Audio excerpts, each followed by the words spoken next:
Aloha, my friends. Welcome to the Mermaid Chronicles. In this series, we've been speaking about different realms of incarnated earth angels. In the last video, we spoke about angels in particular, and today we're going to speak about a very fascinating realm called the realm of the wise ones. And the wise ones includes incarnated priestesses, sorcerers and sorceresses, wizards, shamans, witches, gods and goddesses, elves, and mermaids, because mermaids and elves are both part elemental and part wise one. So I think it's important for me to give credit to my sources, and in the information I have today is from various different sources, but as I mentioned in the last video, one of the main sources is a book called Realms of the Earth Angels by Doreen Virtue, so I think you'll enjoy it if you read that. Wise ones are very intense, exotic, and eccentric creatures. They look like romantic characters with long silky hair, oval faces, and long flowy Renaissance-style clothes. They possess deep wisdom and they're very highly intuitive from lifetimes of deep spiritual work and connection to other worlds and to Mother Nature. They can read through people and into people. They can see into people and penetrate them with their deep knowing. They see the truth and they just know things. They're humans who learn in past lives how to heal and how to manifest with various different powers. They are the magicians of yore, from civilizations such as Atlantis, ancient Egypt, ancient Greece, Lemuria, the Mayans, the Essenes, and so on.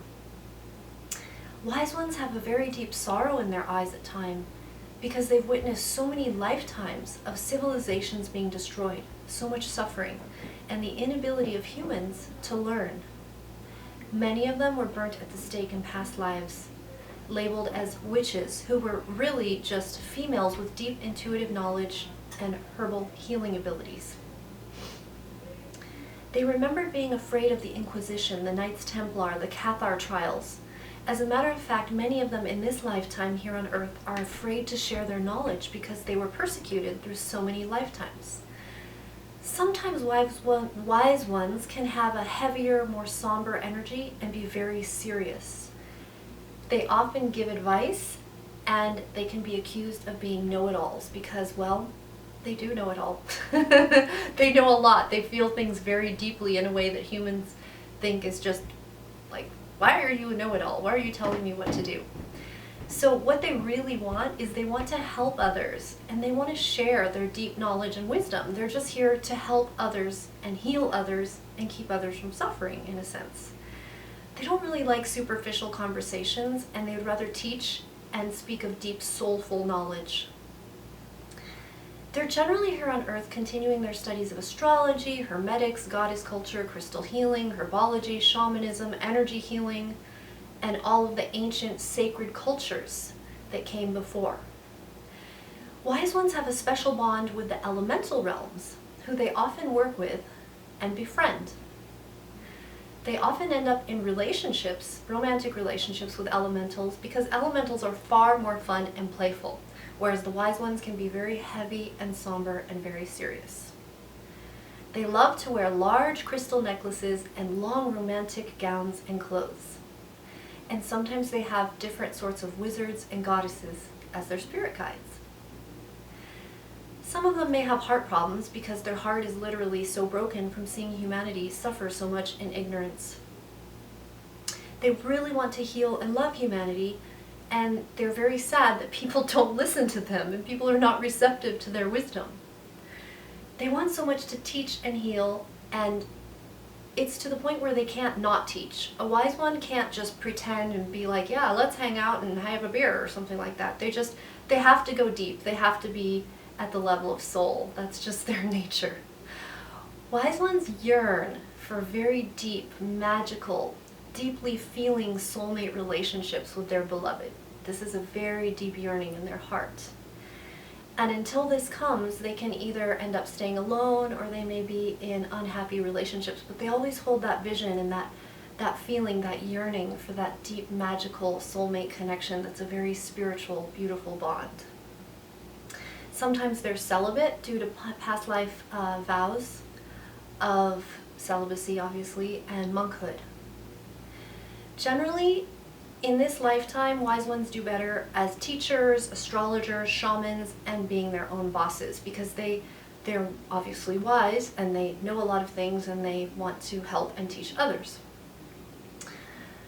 So one race of wise ones specifically are known as the gods and goddesses, and this also includes the elves, because the elves are a race of wise ones that are sort of kind of like the elves that were portrayed in the movie Lord of the Rings. They're very tall and slender, wearing long, transparent clothing.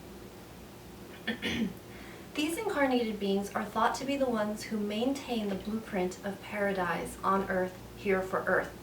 Elves are always feeling paradise on earth. Paradise on earth. Paradise is supposed to come on earth because that's the blueprint that they carry, and I just think that is so beautiful. That very deeply inspires me.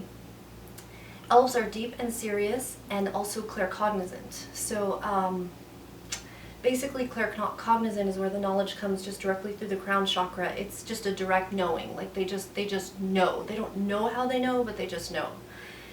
And originally the Celtic gods and goddesses were the ancient people of Ireland called the Tuatha De Danann, meaning, I probably pronounced that wrong by the way, so sorry if I did, I don't know how it's pronounced, meaning the tribe of the goddess. They were defeated in battle and they became assimilated into the hills and the natural features in Ireland.